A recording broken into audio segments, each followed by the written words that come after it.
Excusez-moi, on vous entend sur le nucléaire, mais si vous étiez au pouvoir là, à partir du moment où l'on sait qu'il faut plus de 10 ans pour construire une nouvelle centrale nucléaire, qu'est-ce que vous feriez différemment du gouvernement qui en appelle à la sobriété et qui espère qu'on pourra éviter les délestages au mois de janvier? Benjamin Duhamel, les gouvernements sont responsables. Vous ne pouvez pas passer comme ça. Je passe pas. Et sur le nucléaire, on a suffisamment ici pointé les problèmes de prise de décision qui ont été ceux des gouvernements qui sont succédés. Mais si vous étiez au pouvoir... Il faut le rappeler. Non mais très bien, mais il faut le rappeler, c'est important. Qu'est-ce que vous feriez aujourd'hui et je vais vous dire pourquoi il faut le rappeler, pour deux raisons.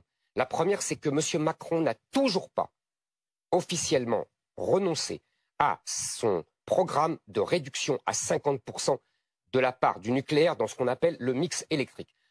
Ils n'ont toujours pas renoncé à ça. Donc ça, c'est pour la critique. Maintenant, constructif. C'est pour aujourd'hui aussi.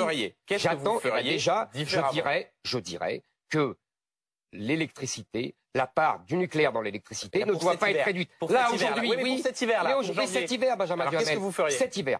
Deuxième, c'est très important ce que je viens de vous dire. Ouais.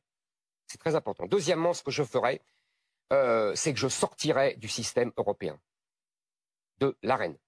Je l'ai dit pendant la campagne présidentielle, lors de mon débat face à M. Le Maire, j'ai eu l'impression qu'il ne savait même pas ce que c'était que l'Arenh. Deuxièmement, à l'époque, ça paraissait délirant.